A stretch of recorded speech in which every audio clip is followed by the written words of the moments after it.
বিরতির পর স্বাগত। এবার চোখ রাখছি ক্রিকেটের দিকে, কারণ টি-20 ক্রিকেটে দ্রুততম 50 রান ফোর্ডের 10 বছর পর রেকর্ড স্পর্শ ডি ভিলিয়ার্সের।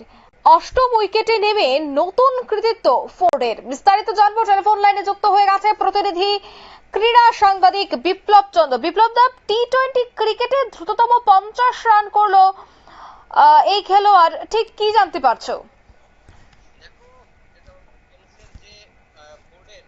যে বিধ্বংসী ইনিংস বলা যায় যে টি-20 ক্রিকেট যদি দেখি আমরা, টি-20 ক্রিকেটে একের পর এক প্রতি বছরই কিন্তু নতুন নতুন ক্রিকেটাররা কিন্তু উঠে আসে, এবং সেই ক্ষেত্রে দেখা যায় একটা প্রবণতা বা তাগিদ থাকে যে কত দ্রুত 50 রান করা যাবে, কত দ্রুত 100 রান করা যাবে।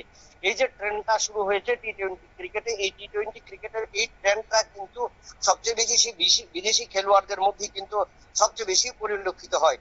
এবং যার কারণে আমরা যেটা দেখলাম যে গতকালকের একটা ম্যাচ বড় ইনিংস, এবং সেই ইনিংসে কিন্তু ফোর্ড তার রেকর্ড ভেঙে দিলেন এবং সেখানে যে সমপর্যায়ে অর্থাৎ 15 বলে 50 রান একটা দ্রুততম ইনিংস উপহার দিলেন। এবং এই ইনিংস উপহার দেওয়ার পেছনে তার সবচেয়ে বেশি ছিল যে মারমুখী, এবং সবচেয়ে অঙ্কিতা যেটা জানিয়ে রাখবো তোমাকে, যে অষ্টম উইকেটে ক্রিকেটার নেমে উইলিয়াম ফোর্ড, ক্যারিবিয়ান তারকা, অষ্টম উইকেটে নেমে যে এই বিধ্বংসী ইনিংস 16 বলে 50 রান করলেন, তা বলা যায় যে একটা অনেকটাই চ্যালেঞ্জিং জব বা চ্যালেঞ্জিং স্পোর্টসম্যান হিসেবে কিন্তু ফোর্ড সেখানে কাজ করেছে।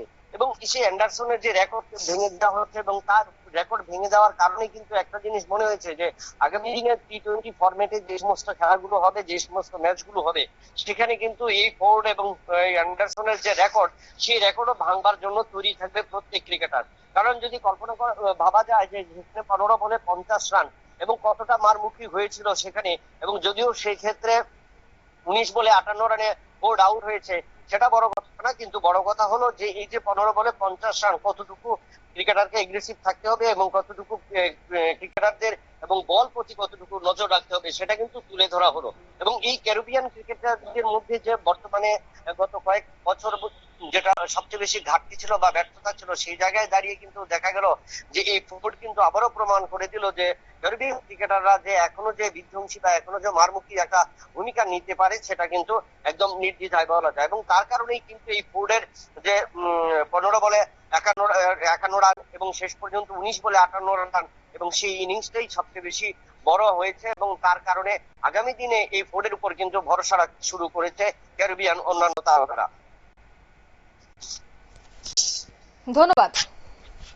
অর্থাৎ টি-20 ক্রিকেটে দ্রুততম রান করে কিন্তু রেকর্ড করলো ফোর্ড, এবং এই ফোর্ডের কৃতিত্বে কিন্তু অনেকেই খুশি, এবং আগামীতেও ভালো পারফর্ম সে করবে সে আশাই রাখছে দল। নিয়ে নিচ্ছি ছোট্ট একটি বিজ্ঞাপন বিরতির, সঙ্গে থাকুন।